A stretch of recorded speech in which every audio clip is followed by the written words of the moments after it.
Happy Easter, everyone. My name is Professor Femi Olufunmilade. I'm the director of Buratai Center for Contemporary Security Affairs, Igbinedion University, Okada, Edo State, a center endowed by the Nigerian Army for research and teaching into diverse areas of asymmetric warfare, insurgency, terrorism, militancy,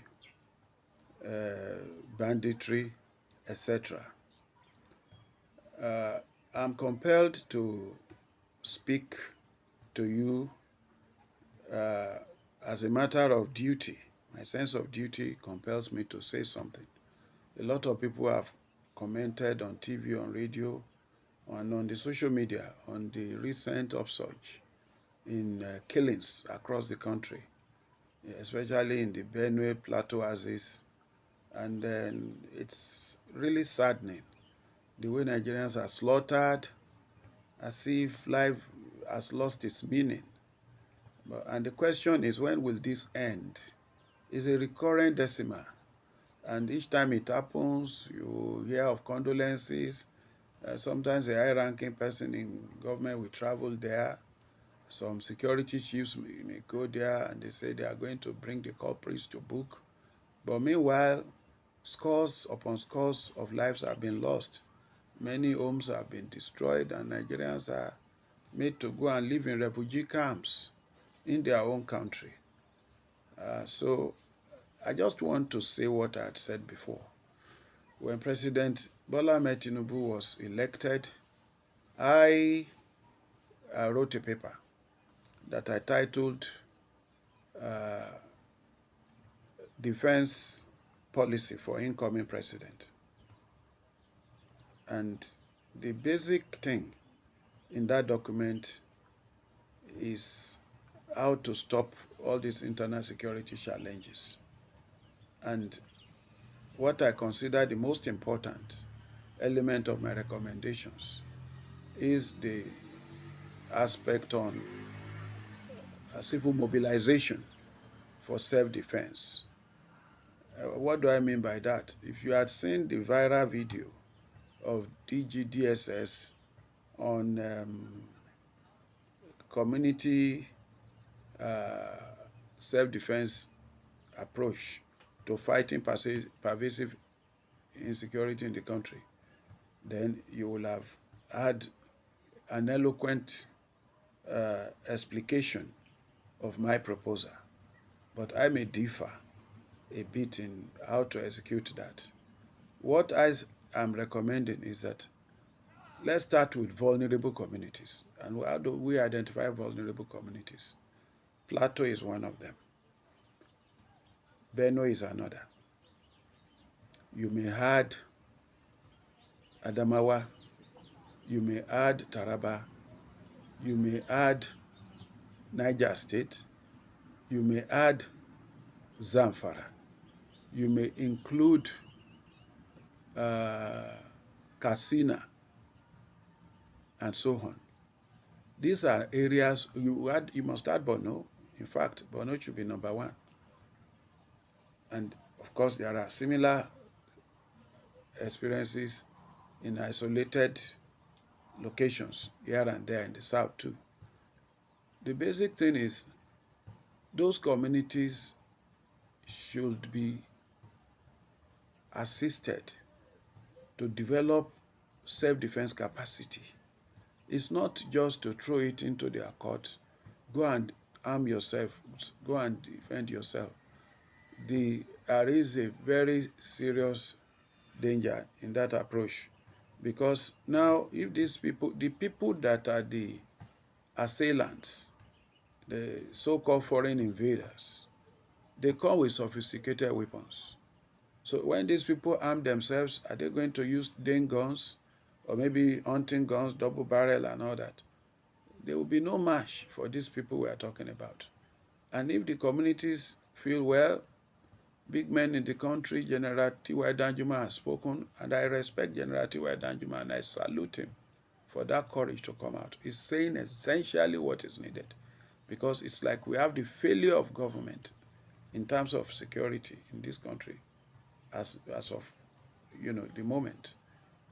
Uh, but when they go and get sophisticated weapons, the moles within the armed forces, within the security agencies that are working in cahoots with these uh, armed militias killing our people will be the first to make effort to get them arrested for illegal possession of weapons. They will be arresting the victims. It will be so quick and swift, the way they will get them arrested across Benue, across, that these people are holding illegal weapons.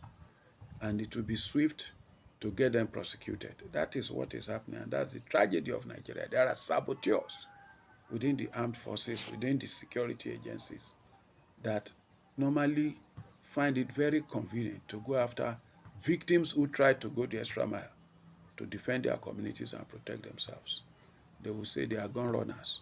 They will say they are caught in illegal gun manufacturing. So if that happens, we are not going to see an end to these killings. So government need to come in and formalize whatever the communities are going to be doing to protect themselves. Let the kings, the obese, the emirs, etc., in communities under siege, be the leadership that will be the channel between government and their people, and will be the ones to take responsibility for whatever guns will be licensed for those communities. They need proper guns, and government should give them access to it. Just as there are individuals who are licensed to carry arms for self-protection. So communities that are vulnerable there should be a method, a kind of lay down procedures, a new initiative, community self-defense initiative, that will outline how to train volunteers in communities that are vulnerable for self-defense purposes, and also create protocols and procedures for assessing arms commensurate, at least, with the arms that those wasting lives wantonly in our communities carry. So that is what I want to say, and I am most willing to offer my expertise in this regard freely. I'm not looking for consultancy. I just want to save lives because I'm a citizen of this country, and I weep and cry. It grieves my heart when I watch the TV. 70 people killed in a Benue community. Another community 2 days later, 30 killed. And I see women, I see children, I see men displaced, crying, and other. What sort of country is this? And I'm part of it. It grieves. Is it so intractable? It's not intractable. By my professional calling, I'm an expert in this field. It's not intractable.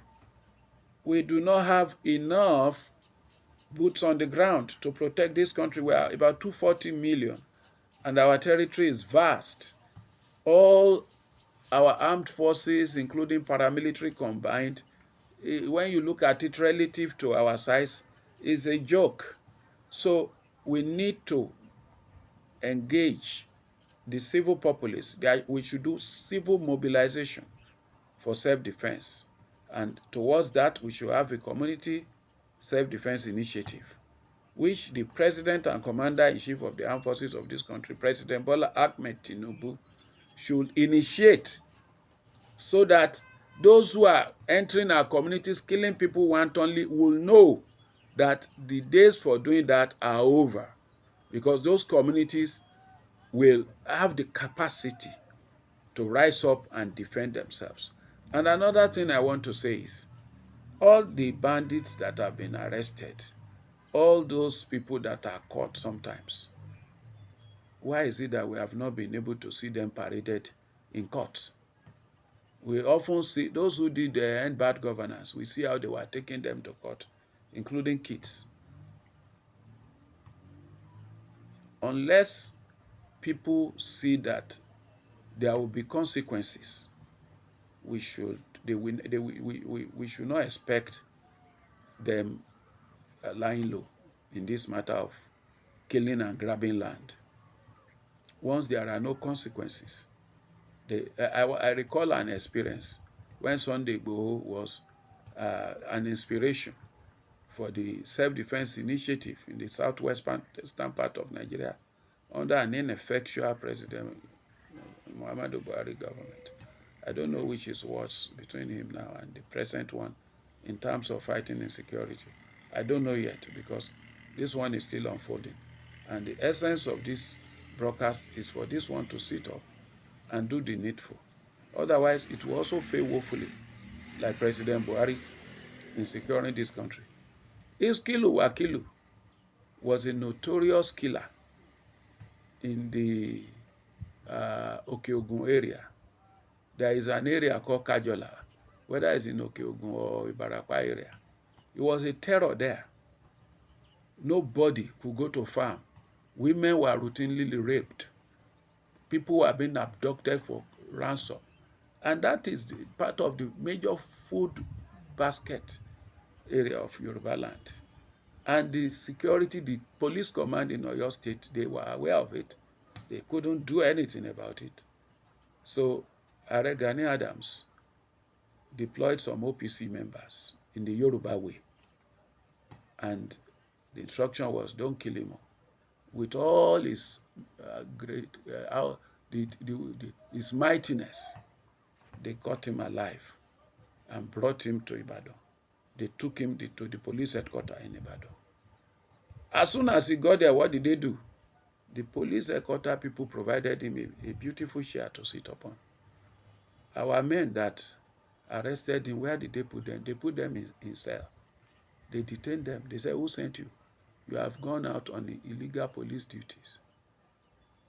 And eventually they were even charged to court, while Iskilu Wakilu was released, and nobody knows who ordered it, but this happened live. You can Google Iskilu Wakilu. You will see the story. It's like a nightmare, something you will not want to believe happened. But this happened. And that is why this insecurity appears intractable. When Igboho came out, because he suffered something similar. His uncle, who used to live in Germany and came to Nigeria and invested heavily in agriculture, he was caught, abducted, millions was demanded in ransom. They provided the money, and the man was still killed. And that's why Igboho said, how can this happen? You did not release my uncle, and you have collected money. So the man that was go-between was the man he went to meet. You are the one who negotiated, who is the expert in negotiation for ransom here. The millions collected, where is it? My uncle has died. Those who collected the money, produce them. If you don't produce them, in 7 days' time, I must not meet you here. That is the sort of thing I'm worried about, because when you force people to take the law into their own hands, the man had to run out of the place. Then Igboho became a target of the establishment, and we saw what happened to him. Igboho was not killing anybody. That was mainly what he did, and then he added nationalism to it. So the other thing that will happen, if you just allow people to take the law into their hands without having a formalized arrangement whereby they can do this self-defense thing, is that they will be arrested for killing people. They will kill bandits. They will kill mercenaries. And they will be arrested for killing innocent people, for killing innocent hunters. So President Bola Ahmed Tinubu, if you don't want this insecurity issue to make a mincemeat of whatever you are doing in the area of economic stabilization, student loans and all the rest of it. What are you doing when there is no security? You want food, bountiful harvest. Who can go to farm? I, talking to you, I planted corn, I planted beans, etc. in Okeogun. Several acres. Cows were taken there and they finished everything. Not only in that place, Akure Airport Road, I got a land on lease there. I thought that's a sacred area. I did the same thing. Cows came and raised everything down. That's my personal experience. So, where do we go from here? Communities need to be mobilized to be able to provide self-defense. Otherwise, this country will be reduced to nothing. Do you know that Benue alone, the refugees in Benue alone, are more than the refugees in Syria that have faced serious war? They are over 1.5 million in Benue State alone. Not to talk of over 100,000 that have fled to Cameroon from Borno State. Not to talk of several thousands that have fled Sokoto State to go and take refuge in the Niger Republic. At a point when Yewa was attacked under President Buhari, I was one of those looking for relief for over 5,000 farmers and their families that were forced to go and take refuge in Benin Republic nearby. So where do we go from here? President Bola Ahmed Tinubu, you need to convene, if need be, a national retreat on community self-defense initiatives, whereby we will look at best practices. The DGDSS spoke about some communities in Borno, in Bauchi, that had proved themselves up to the task in defending themselves against bandits and other rogue militias. We go and examine that template at that national retreat on self-defense, community self-defense. And I will be there to even delve deeper in what can be done, bringing global best practices to bear on the discourse. What has been done in Sri Lanka, what has been done in Pakistan, what has been done in Colombia when the Medellin cartel became a terror to various communities, drug cartel. So what can be done? At a time, Tamil Tiger was terrorizing communities in Sri Lanka. What can be done at a time you have Al-Qaeda, cells terrorizing communities in Pakistan, and so on and so forth, so that we can put an end to these wanton killings, bloodshed across the country. It's really, really sad, and we cannot just continue this way. My heart goes out to Nigerians who are losing their lives. You students in higher institutions will just be abducted. The other time, this Greenfield also university, those beautiful children, they took them away, and then they said they wanted impossible ransom. After a while, they slaughtered 5 of them, beautiful girls and boys. It traumatized me. It traumatized me for a long time. These are somebody's children. I have children, and I know how precious children are to their parents. You go and slaughter somebody's child, it's like slaughtering. You are killing those parents and killing their loved ones along. They can never be the same again. And here we don't have any solution. We just be talking yeah on TV. Who is listening? Who is listening? President Bola Ahmed Tinubu, the buck stops on your table. History beckons on you. Your strategy so far has failed at really dealing with this menace. Yes, you may have some wins here and there, But in the final analysis, I'm a professor. If I'm going to give you a score mark, you will score under 40 for what you have achieved so far in terms of fighting insecurity, and anything under 40 they do give E for 40. In my university, we don't even have E. If you don't get up to 45 and get your your D, which is a regrettable grade, pass grade, it just means you will not need to sit for the course again. But if you want to get good marks, for me, it should start from 60. B. If you don't have 60, you are not even qualified to go for a PhD if you're a master's student. So for me, a good grade starts from 60. And for those who are in medicine, who are going to be dealing with human beings, I think their pass mark also is not less than 60, because you cannot go and get 50 and get a C and then be toying with human beings.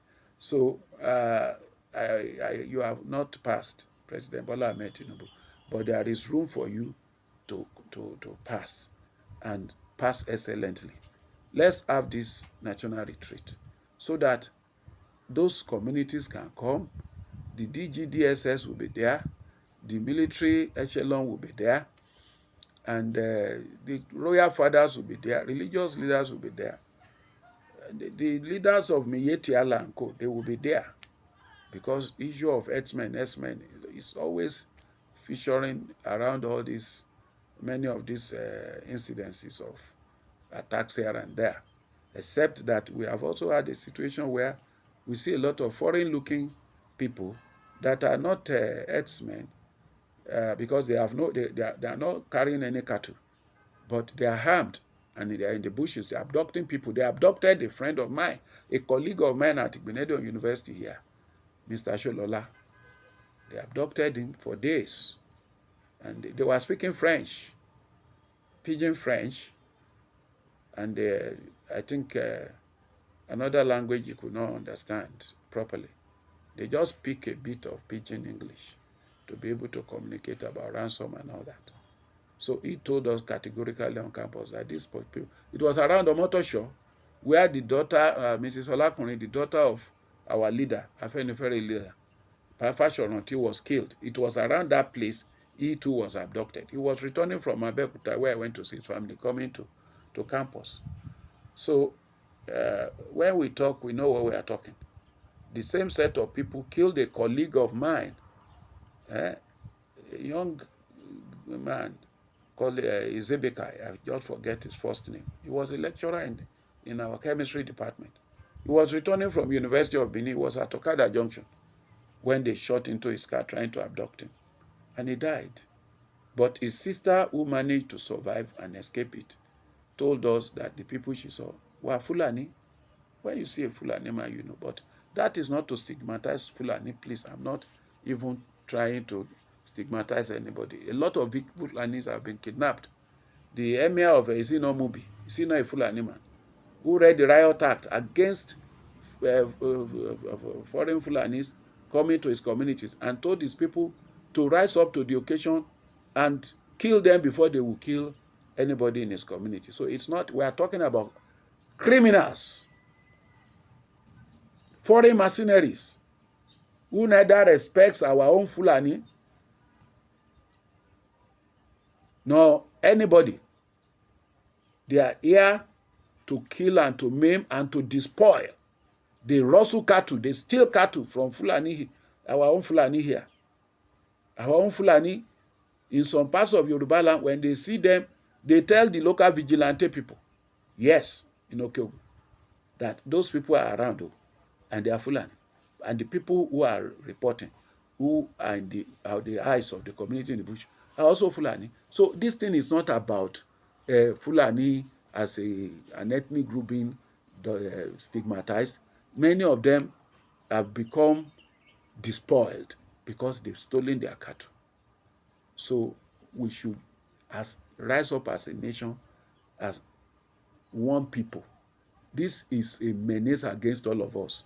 Whether you are Fulani, doing your business peacefully in the bush, or you are Fulani in the city, you are a professor, you are a lawyer, or you are Hausa, or you are TV, or you are from Langtang, or you are Calabar, or you are Igbo, or you are Yoruba, whatever you are, we better know that these are common enemies that are laying siege. This, like, there is a grand strategy behind all these things to just run this country aground, create anarchy in this country, and make it a place where United Nations will be invited to come in, and they will bring foreign troops, and various countries will have troops in various sectors, and that may eventually lead to the breakup of the country. That is what I see in the horizon, because I teach intelligence.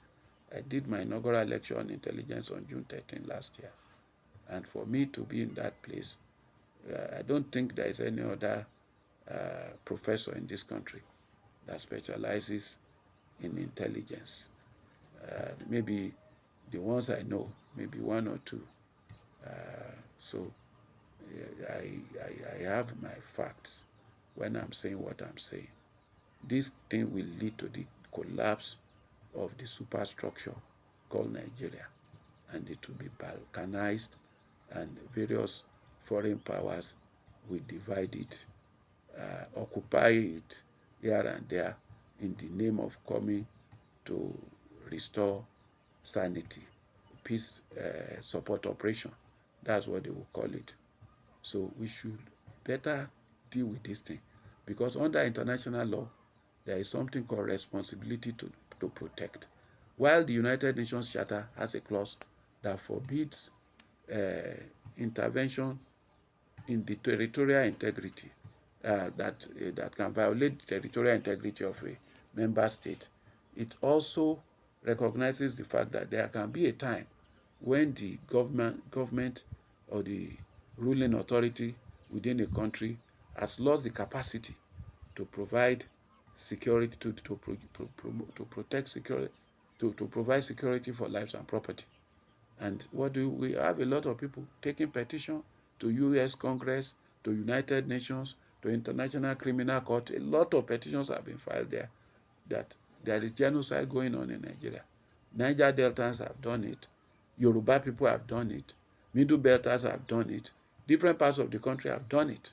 So if we do not stem it, President Bola Ahmed Tinubu, a time will come when the Security Council of the United Nations will have to meet to take a decision on what to do with Nigeria. And that is when you will see the great powers stepping in to say there is need to go and stem the tide of killings to protect Christians, because that's part of the rhetoric, that Christians are deliberately being killed and all the rest of that, to protect women, to protect minorities, and so on.